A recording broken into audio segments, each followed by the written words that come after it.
Hello guys, welcome back to the channel. This is the Routledge History of Literature in English, part 73. So let's dive in the world of literature. Stream of consciousness is a term widely used in discussion of the 20th century novel. It is usually used to refer to particular techniques of presentation which a number of modernist novelists developed. The term refers to the flow of impressions, perceptions, and thoughts which stream unbidden through our minds. In short, we can say it is a random flow of thoughts that comes into the mind of the writer or even the character, going just by the flow. For example, we can say about spring weather, and from there the topic changes to spring weather of our time, talking about our childhood, and the topic changes and changes, starting from the spring weather to childhood, playing together, dancing, and different things. The topics just comes on and on. This is called random flow of thoughts. Virginia Woolf was born into a large, talented, upper class, intellectual family in London. She was the daughter of Leslie Stephen, a famous Victorian biographer, critic, and philosopher. And she also made the Bloomsbury Group, a group of writers. They came together and discussed. Mental illness affected Virginia Woolf throughout her life. In 1941, at a time of deep personal depression with the Second World War and deeply dissatisfied with her own writing, she committed suicide. She wrote novels such as Jacob's Room, published in 1922. Then she has also written Mrs. Dalloway in 1925, then To the Lighthouse in 1927, and Waves in 1931.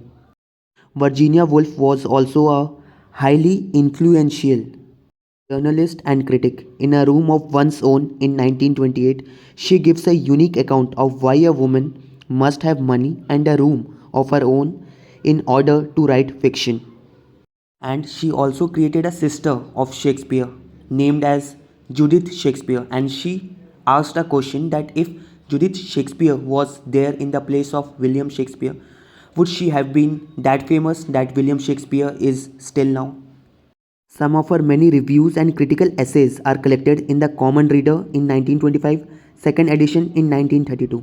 With her husband Leonard Woolf, Virginia founded the Hogarth Press in 1917. The press published Virginia Woolf's own work and the work of other modernists such as T.S. Eliot. Stream of consciousness takes these effects to extremes, often abandoning cohesion, syntax, and punctuation and lexical correctness, which previously brought order and clarity to narration. Memories are prompted, unusual ideas connected, playful links created between words of similar sound or meaning. The style is kaleidoscopic and the language often ungrammatical, but rules are broken in order to represent the workings of Bloom's mind. We can see this in James Joyce's Ulysses in 1922. In other parts of Ulysses, Joyce's experiments with language are even more innovative and experimental. The novel describes one day in the life of the characters in June 1904. James Joyce also wrote chamber music and Poems Paniac poetry, then Exiles play and Dubliners short stories. His first short stories, published in the collection Dubliners in 1914, depict the lives of the ordinary people of the city with clarity and realism.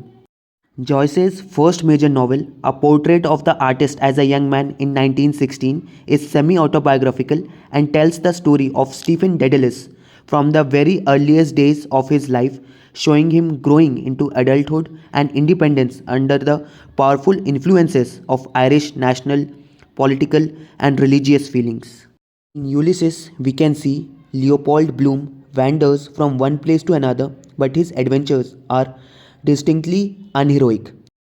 Each chapter corresponds to an episode from Homer's Odyssey, but instead of being written in a uniform, elevated language, each has a distinct style of its own. Joyce's last work, Finnegan's Wake in 1939, took 14 years to write. In the novel, Joyce attempted to present the whole of human history as a dream in the mind of a Dublin innkeeper, H.C. Earwicker. The final word of Ulysses is yes, which reverses the letters S and Y of the first word stately and signifies a triumphant new beginning. The end of Finnegan's Wake is a half complete sentence. And to complete it, the reader has to return to the very first sentence of the novel, which begins River Run, past Eve and Adams, from swerve of shore to bend of bay. If you have any doubts or query, you can ask me in the comment section below, or you can even message me in the social media IDs that are given below in the description box. And do share the video to all those who wants to be the part of this literary journey. So that's all for this video. Thank you and signing out.